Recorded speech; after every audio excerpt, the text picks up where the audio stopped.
So to make sure you guys don't fall asleep, anybody know who Tony Robbins is here? No? Not one? Okay, so everybody's got to stand up for 1 second. Just do this for me, please. Stand up. Come on. All right, so just go like this. Come on, it's going to help you. You got to wake up. You're in Stockholm. Okay, you can go back, sit down. All right, so that's a little Tony Robbins move. Wakes you up, gets you paying attention to me. So one of the things I love about DDC, and I've been doing distressed debt since 2008. We're going to talk a little bit about that and about all the panel's experience in that today. But one of the things I love about DDC is it's not just a boring conference to hear about what's going on in the marketplace, but we actually get to connect with each other. It's a very intimate conference. We get to know each other. We get to talk to each other. Albert and his group set up these one-on-one meetings. They really try and bring us together as a group. And it's never been more important because I haven't lived long enough to see more than 2 or 3 economic cycles as a professional. And I wasn't smart enough to read about economics as a child. So my only understanding of it is through experience. And they're like the waves in the ocean. They're like these titles. And we're talking about it during the family office thing this morning. What's coming? Are we going to have another downturn? Is this cycle been so small that it might extend? I can certainly tell you many things that have gone on with distressed debt, but before I do that, and because of the way this program is designed, I want to give every one of our distinguished panelists today a chance to talk a little bit about why they're in the space, what they do in the space. So we're going to take a few minutes to do that, and because I have the mic, I get to go first, so if you'll pardon me. So we are Pluto-Sama Holdings, Inc. in the United States. We were born during the economic housing crisis in 2008. So naturally, that's the first place we went.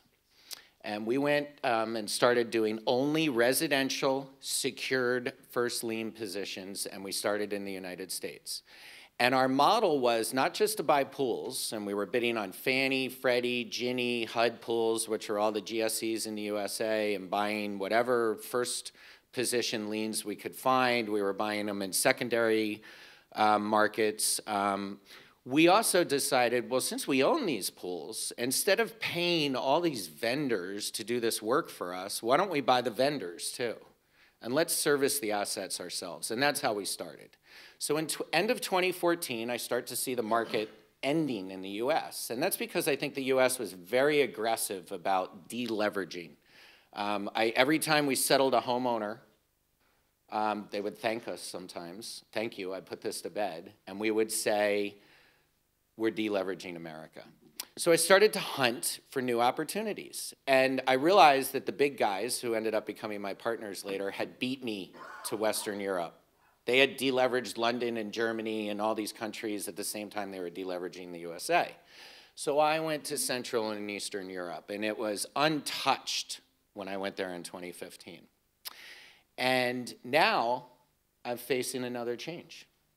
And what are we seeing in this market? We're seeing these servicers blow up. Get Back in Poland blew up. It was tremendous. There was another one in the USA that blew up. What does that tell you about what's going on in distressed debt in Central and Eastern Europe? When the servicer itself can't survive a moment, there was a mistake made with either the way they set up their company or these pools are no longer cash flowing the way we think they're supposed to cash flow. So we have moved into a couple different markets. We've focused more on being a private equity firm, and we've entered a couple new verticals. And that is by doing a little bit of unsecured and entering into the SME market as well. So because we had a strong financial and legal team, we own our own law firm, we have a bunch of analysts, we're able to look at a situation, lead a deal, run a deal. We're backed by a couple very large hedge funds in America. And we decided, why not use this experience and start to look at SMEs? And one of those was this year we did the Vapiano deal. We bought all of Vapiano's in the United States, and we're working on esports, which we think is hot. I know there's a lot of talk about AI and what that's going to do. AI, Bitcoin, marijuana in the United States is one of the hottest new things out there. And esports. Esports just surpassed all revenue for movies and music put together worldwide. If you thought your son was doing drugs, your son is in front of the computer 14 hours a day, twitching, playing a video game, watching someone else play a video game. And this is one of the biggest markets out there. So that's what we did. Now let's go to our distinguished panelists, and let's hear how they're handling this incredible market change. Rising interest rates, servicers blowing up, change, uncertainty. What are you doing, Bliss? Thanks, Matt. Tell us about yourself. So, tell you a little bit about myself, and yes, I have lived long enough to see a few crises and be involved in them deeply in terms of the banking industry. I started my career at the FDIC back in the mid-'80s at the ground floor when we started selling whole loan portfolios in order to divest many, many loans during the RTC days. And I founded FFN in 1989. We're going to be celebrating our 30th anniversary this fall, which I'm very proud of. And we've sold loans in 30 countries in some very complex places with some challenging cultural and legal environments. More recently, 4 years ago, we were invited by U.S. Treasury to come to Ukraine and examine their banking crisis, how we could create, together with the Ukrainian regulatory agencies, a transparent way in which to sell assets, where, as you can imagine, is a very important thing, not only in Ukraine, but I think throughout, to a degree, Eastern Europe. So that's what we've been doing, and I look forward to sharing that experience with you. Thank you. Hi, everybody. I'm really glad to be here. My name is Paweł. I'm working from Credit Value Investments, CVI. We are the leading corporate debt provider in the CEE region. We currently manage over 1.2 billion euro asset management.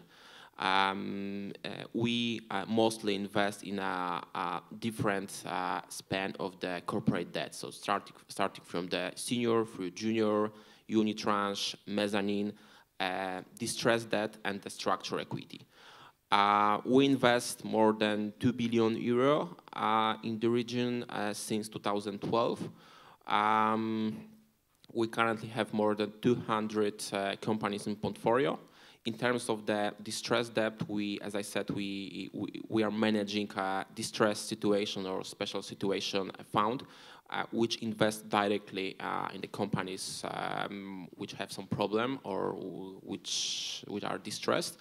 And we do also support the, in form of the debt collector. So we provide debt to the other companies who are buying the NPL portfolio.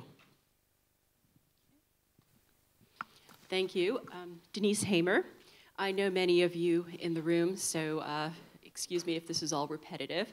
I wear many hats, but today I'm in the hat of Kinsteller. Kinsteller is the former CEE legal platform of Linklaters, which was hived off and MBO'd in 2008 following the financial crisis. We have 10 offices across Central and Eastern Europe and Southeastern Europe, from Bratislava all the way out to Tashkent and Almaty.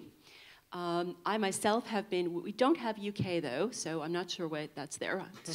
Strictly Central and Eastern Europe. I myself have been in this region, working in this region in various capacities for over 30 years. And I guess since I was with Arthur Andersen back in 1998 in Moscow, you could say I'm deep in distress. So I've pretty much experienced all the waves and all the crises. How are we dealing with the changes in the environment? Well, we are being very opportunistic, and I'm pleased to say that part of our opportunistic strategy is that this year we launched an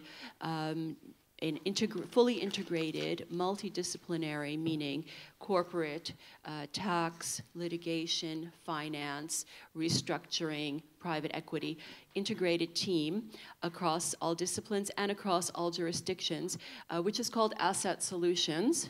That's up there, yes, that's up there, of which I'm pleased to be head. This is a team that's dedicated to non-performing and non-core assets across our entire region. So delighted to be here today and looking forward to speaking with all of you. Hello, My name is Rok Satur. I come from Slovenia, from the company named Prohit. We are a collection agency in Slovenia. We started out 7 years ago as a small service provider for telecommunications, banking, and in 2015 the NPL market also started in Slovenia, and we start to act as a consultant. We did due diligence on the most of the portfolios ongoing in Slovenia in the past, like Amber, Pine, and Tauros. And we don't act just as a collection agency, but also as investor and consultant. So this is it. Thank you very much. My name is János Baksa. I'm representing the EOS group here. I think most of you have already in contact with us, either as a partner or as a competitor. We are basically investors and servicers covering most of the asset classes. We were born in the 70s. Maybe you don't know, our mother company is the Otto Group. So our roots is coming from the mail order business. Coming from the mail order business, we have started with unsecured debts, and somewhere shortly after the crisis, so in 2008, we started with secured debts and also real estate, mainly in Germany, and then we transferred it to CEE, and today we are one of the biggest players in the CEE region, both as investors and as servicers. So I'm looking forward to talking to you. Dankeschön. You're welcome. Being Hungarian, so. Well, it says Germany here. That's the only reason I said that. Was that a typo? No, it's good. Can we go to the next slide? All right, well, thank you, distinguished panelists. That was excellent. And the servicers, you know, offer such a great service because I know it's, I've actually been involved with it, and I've seen debtors on the other end of the phone when they get to the end, when they hear, oh my gosh, I had this $10,000 debt, it ruined my credit, it's destroyed my life from the consumer aspect, and you're willing to settle it for $2,000 and you're willing to take $50 a month, they literally start crying and thank you. And if you approach your business that way, and I've seen EOS do that in the past, you can actually do a great service to humanity. Debtor's prison went away a long time ago in the countries I know of, so I think it's a great thing. So let's jump into our questions.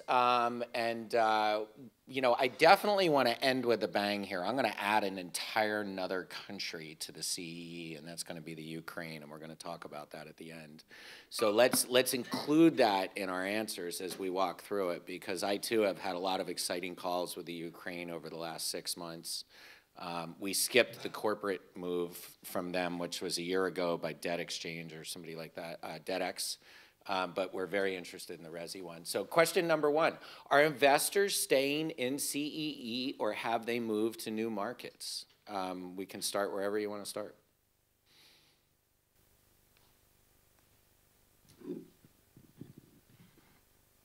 I can start. Sure. Yeah, we are staying, so it's very clear. We think this is a very interesting market.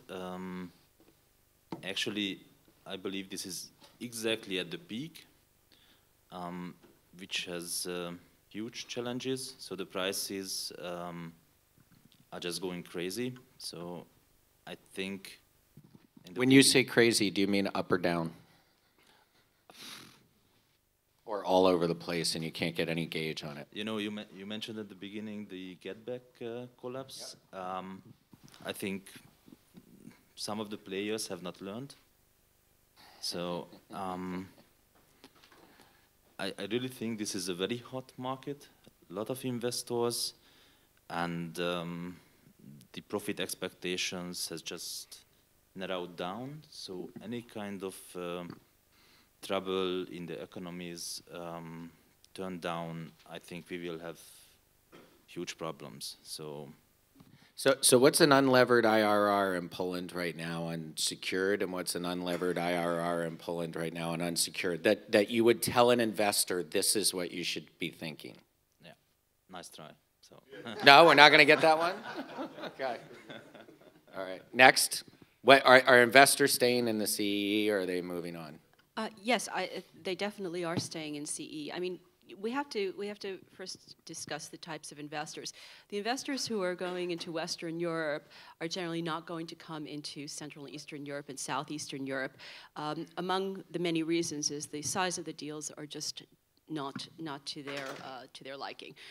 We had Blackstone, for instance, come in for Project Neptune in Hungary, in Romania, sorry, in 2015, but they haven't come back in again. And Apollo has come in into our region for the purpose of basically buying the entire country of Slovenia. But other than that, we're not seeing the same kind of investors. So the world has been divided. The other thing is that in CE, you have so many different jurisdictions. They're relatively shallow on their own. So what we're seeing, and you talked about this earlier, waves. We see movement across CE and SEE. Slovenia was the hot flavor in 2014-15, then we moved to Romania, then it was Croatia, then a bit of Serbia, and then coming back to what you're saying, if we can penetrate Ukraine in a rational way, this could be the next CEE jurisdiction. So before you move on, I just have to say, when I told the person I was working with in the Ukraine what our minimum ticket size is, he said I could buy the entire Ukraine for that price. So I've heard that one before. So, we also not going anywhere. We are staying in CE. We are coming from CE, and I think it's a great market. I would like to draw your attention what Bliss said, that the CE region is not homogeneous region. Every countries are different. There are some subsector, some niche. So treating CE as the one region, I think it's not proper. It's not proper approach. I'll just give you one example. The two biggest market in terms of the NPL, Poland and Ukraine. Both markets are around 16 billion euro. But in Poland you have NPL ratio about 6.1%. In Ukraine, you have 52% or 53%. So although those markets, in the terms of the value, are the same, the structure of the market are completely different. Plus, there are some markets like, I don't know, the Albania, Bosnia and Herzegovina, who are completely untapped territory. So I think that there's a lot of opportunities, a lot of different opportunities, and the best approach is to look case on case, case by case, country by country on those opportunities. excellent. Liz? So 4 years ago, when we were invited by Treasury to come over to Ukraine and really dig into the issues and problems that they were facing there in the banking industry, I think there were approximately 40 banks that had failed. And after my first visit to Ukraine, I spent a number of days in New York marching up and down Wall Street talking to different funds about what their interest would be in Ukraine. And pretty much, although they were very polite to me because we've known a lot of them for many, many, many years, were not interested whatsoever. So that was a little bit challenging, but we've been in some areas of the world that had some challenges themselves, and we rolled up our sleeves and started to think through the individual issues in a country such as Ukraine. Certainly corruption comes top of mind. Secondly, how would these assets be sold in a very transparent environment? How would we convince the regulators the way in which to do that, and how would we be flexible as an advisor to really understand their unique issues? What's changed in 4 years, and it took us 4 years to sell the first portfolio in Ukraine, which First Financial closed on in December of 2018. But what we're seeing is I would say, strengthened appetite from different funds across the world. I wouldn't say necessarily that with the 800-pound gorillas, and I get it. Some of the ticket sizes aren't going to be big enough for them. But there's plenty of opportunity in Ukraine for many other funds. So we remain very committed, and we'll be working with the DGF and the NBU over the next 18 months to sell off approximately $16 billion in various assets. You want to add something? Am I allowed to jump in and ask a question? Absolutely, and I have one for her too. Bliss, I've been dying to have you seated here so I can ask the question. I've spent countless hours sitting with the DGF folks, and I have actually a couple of questions. Me too. Indeed. DGF says that they have a portfolio with a notional amount value of about 30 billion euros. My sense is that the reality is it's about 1 cent on the dollar there. It's taken 4 years for them to sell the first portfolio, aside from the local resi type of work. What do you think is the issue there? Oh, gosh, that is a great question. I would answer it like this. I would kind of take myself back in my career about 35 years. And it's called, we have a huge banking crisis, we have all these non-performing loans, and in Ukraine, it's a very, very unique situation across the board. To try and help the folks at the DGF and the NBU understand the nuances and the way in which they can actually sell non-performing loans to help the situation versus leaving all those loans basically frozen, which is what they have been. So it's a slow process. And it's not really different than what I experienced in the 80s in terms of it being a slow process. The other thing that you face there is there are a lot of unique ideas about how to sell assets. That's not a bad thing. And I think what we did, instead of being ironclad about you have to do it this way, is we tried to immerse ourselves into their culture, into their legal framework, into the issues they were facing. I mean, these regulators that the DGF, that we've worked closely with, and at the NBU, can be charged personally, prosecuted personally, and thrown in jail for making decisions that might be very good decisions, but might be viewed very differently by particular individuals within the country. So really a 4-year process, although that sounds like a long time, is probably about right. And, you know, yes, I would say in notional value, there's probably 15, 16 billion, something like that. The portfolio that we sold in December, we sold for north of 2 cents on the dollar, but that was face plus interest, which was enormous. So we were really about north of 4 cents on the dollar, which I think is amazing. And there's portfolios literally lining up right behind that. So I think we're heading in the right direction. You know that DGF is insolvent, yeah? Yes. So I'm just wondering whether that might speed the process because EBRD are now stepping in. Yeah. Well, partly for sure, that is speeding the process, but the other thing that's speeding the process is that they have a window of time, regulatorily speaking, whereby they are to liquidate the assets of these failed institutions within 5 years of failure. So we're coming up on that. So that's why I was talking about the 18-month period. So I'm just going to add one thing here. I've had a lot of conversations with them, too. I've actually got to talk to the regulators, and you're 100% correct. I raised an option because of the minimum ticket size issue, and he said I could be prosecuted.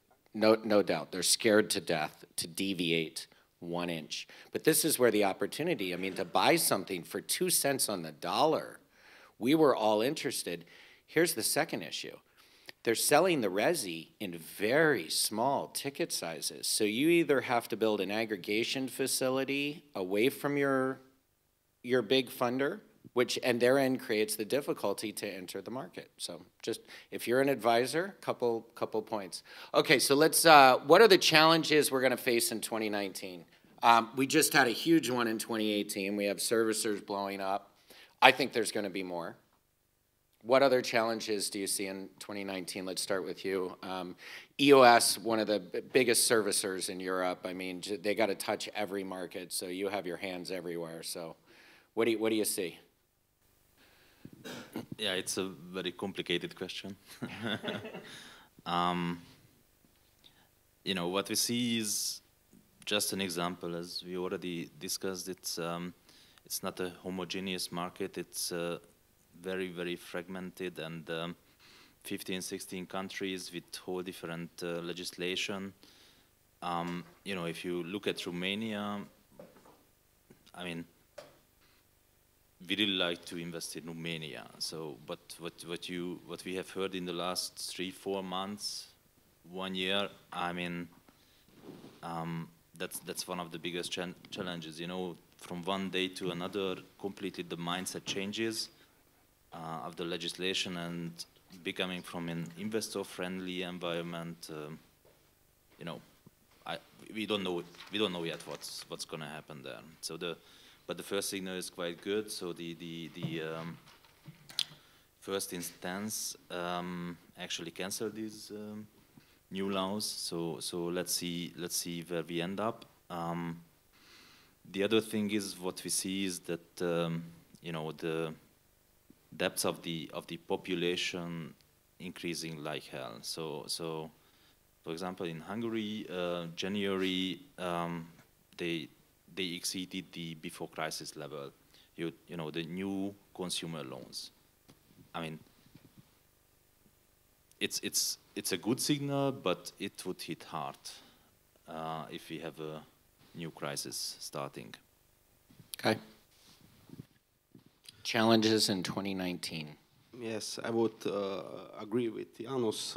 It's a pretty broad and complex question, but the challenges, I can speak for Slovenian and Croatian market. We will have a few big projects going on. Some are ongoing, like Project Lara in Slovenia with a GCV of more than €500 million, which is a pretty big project for Slovenia, with NPL ratio of about 2 billion nominally, or 4%.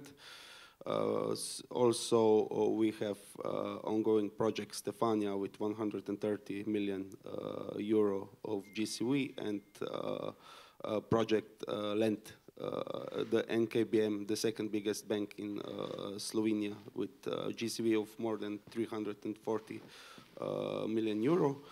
But these portfolios are mainly corporate, because retail portfolios appears after the financial crisis. The banks are selling these portfolios. It was only one big portfolio in Slovenia in the past, several years ago, in Project Pine. It was about 120 million, nothing special. But we expect that banks will continue with selling portfolios, mainly corporate portfolios. Will not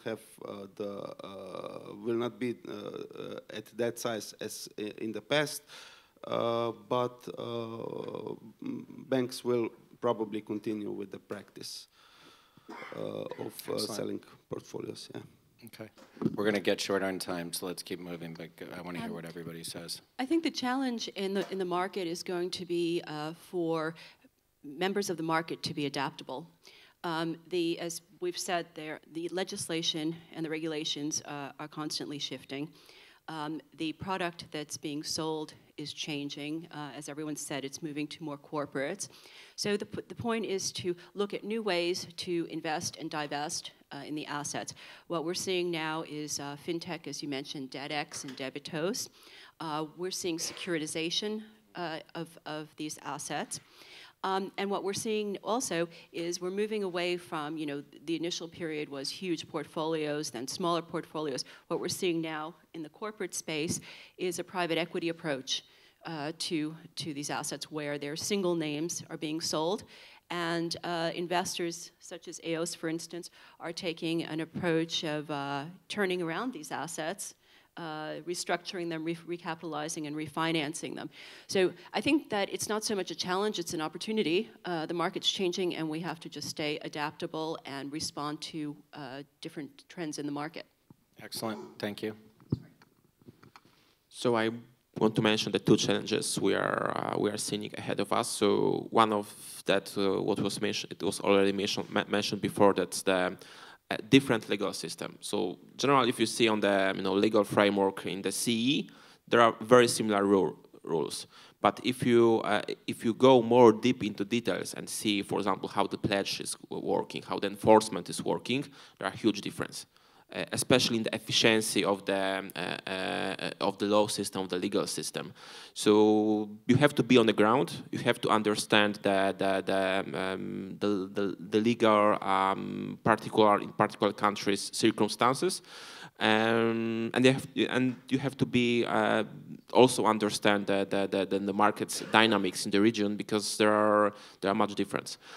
I think second challenge which could be observed, especially in Poland, is I will call it like the get-back effect, because the get-back collapse had the massive destruction impact on the general financial landscape in Poland. Just to give you the first example, the 6,000 individuals, investors, 6,000 lost their money. I mean, because Getback was mostly financed by the bonds, not by corporate bonds, but the bonds issued to the private individuals, high net worth individuals. 6,000 people lost their money. They was completely wiped out. So regulators had to do something, and what they done, they could lead to opposite effect that they wanted. So, for example, regulators are now introducing changes which will dramatically reduce possibility or limit possibility of issuing new bonds by the small and medium enterprises. It's mean that the companies or corporate which in the past had the access to the financing, in the future they will not have access those access, because usually those companies are not financed by the banks because either are too small or are too risky from the banking perspective, and they used to be financed by the bonds. And now this limitation on the bonds issue, it's mean that for them will be very hard to refinance existing bonds, which will mature in the next couple of months. And I think that will be kind of the challenge. That could be also the opportunity for a player like us, who are corporate debt investor, to do kind of the cherry picking investment. Try and find a 5-year bond for a 5-year curve instead of a 3-year bond for a 5-year curve, and these companies will stop blowing up. Anything to add there? Or you want me to go to my next question? Go to your next question. Okay. All right, so we're out of time, which I always do. I never get past the second question. So what I want to do is talk about this last number 7. I want to make this our last question, and the question is, and I think, you touched on it a little bit, and I'm doing it now. So I've switched into corporate as well, and we got to talk a little bit about the Ukraine, but is there a change in the method of asset resolution away from dialing for dollars, and we were doing this on consumer, or you'd pick up a corporate and you're trying to push them to pay or do a payment plan, to a more private equity approach of financial and operational restructuring, refinancing, repositioning, and reselling? And this was exactly our approach when we entered whatever the project was called for Get Back. Now part 2 is called Project Snow. But when we entered it, was to do this exact thing, to step in and say, hey, here's a company that we can restructure. Are you guys, is that the change? Is that what we're seeing, or are we sticking to just getting the debt and collecting on it? No, this is exactly what we're seeing. I mean, you're looking at it from the point of coming in and repositioning, restructuring, recapitalizing the servicer itself, the investor. But on a more micro level, EOS, the other investors are actually cherry picking out corporates and single names and doing the same to the debtors themselves. And this is going to be sort of the next wave. And part of that, I mean, this is sort of a left field observation. For instance, in Serbia, we see a lot of Chinese investment. And part of that will be funded from jurisdictions outside of the EU, outside of Central and Eastern Europe, South Africa, China, and so on, who want entrance into this market, and this is an ideal opportunity to do so. Powell, can I hear from you? Because you're an investor in Poland. So within our distressed debt strategy, we are always hands-on. We have always hands-on approach. I'm coming from the private equity industry. Before joining CVI, I was working for almost 4.5 years for the private equity fund, which was investing in the mid-cap sector in Poland. So that kind of approach is something we used to do, we do, and we will be do. So especially in the corporate cases, when you invest in them, even as a debt provider in a certain company which is distressed, you have to be very hands-on. You have to understand not only the current situation, but also the future outlook, market dynamic, and the exit and the exit way, exit route possibilities. EOS? I fully agree. So basically, today to win a portfolio, it's not the old approach, to evaluate real estates. We get rid of them with a discount and that's it. So you really have to identify those group of borrowers where you can add value. I mean, without adding value, without restructuring, without turnaround management, you will not be able to offer the price which is necessary to win a portfolio. So it's easy to do that in an SME. How do you do that with a consumer? So in America, we'd have a consumer with a resi loan. We'd go partner with an originator that did kind of high-priced interest loans and give them a takeout loan. Have you guys developed anything like that? So the resi market is actually booming. So in CEE region, so I think we have the situation for the residential where the debtors are actually really motivated to keep their assets, or to. So can you get a takeout loan to take you out if you have a defaulted loan? It is also different between jurisdictions. For example, if you are on the blacklist, Right, because once you're on the blacklist, so you got to have an investor that's willing to lend a new mortgage to a blacklist debtor. Do you have those? So we are not doing that, but... okay, we should talk afterwards. We want to build that for you. Exactly, we are also talking. Okay, so Bliss, we're out of time. I never got to do everything I wanted to do. I never do. So Bliss, I want to end with this question for you, because I think the Ukraine, everyone in this audience is going to see it, and it's going to take another 5 years. It is. Come on. You can't get your money out. There's this stupid rule that says you can't get your money out of the country. How are you going to help me? How do I convince my investors, my backers, to go lay 50 or 100 million, even if I want to do each $1.5 million aggregation facility? And I say, just give me a facility, let's set it up, let's go in there, let's buy a servicer, let's bid on all these small pools. They're all looking at the law and saying, I can't get my money out. Are you crazy, Matthew? How are we going to answer that, Bliss? Actually, that's really not true anymore, Matt. And in fact, after we had our discussion the other day on the phone, I spent the entire of last week in Ukraine and posed that question to several investors. We, of course, at First Financial Network had to set up a corporation in Ukraine and have bank accounts there, directors and accountants and lawyers and all that good stuff. It was very, very difficult. I will not kid you. It was very, very difficult for us to get money out of the country 2 years ago. Much has changed. Now, I will say this. Depending on what your corporate structure was as an investor in Ukraine, as long as you're paying taxes according to that corporate structure and whatever else your accountants advise you on and your legal advises you on, it really isn't that difficult to get money out of the country anymore, as long as it's well documented.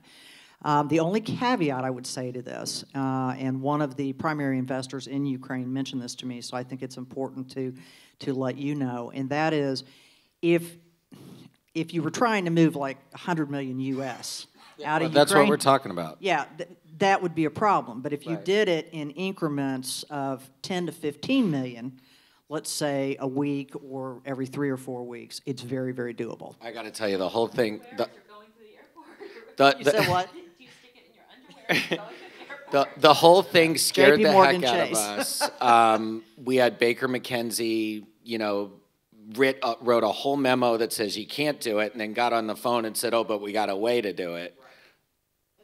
I don't know how I sell that to the big boys, but let's work on that. Let's figure that out. So, ladies and gentlemen, please give a warm welcome and thank you to our distinguished guests today.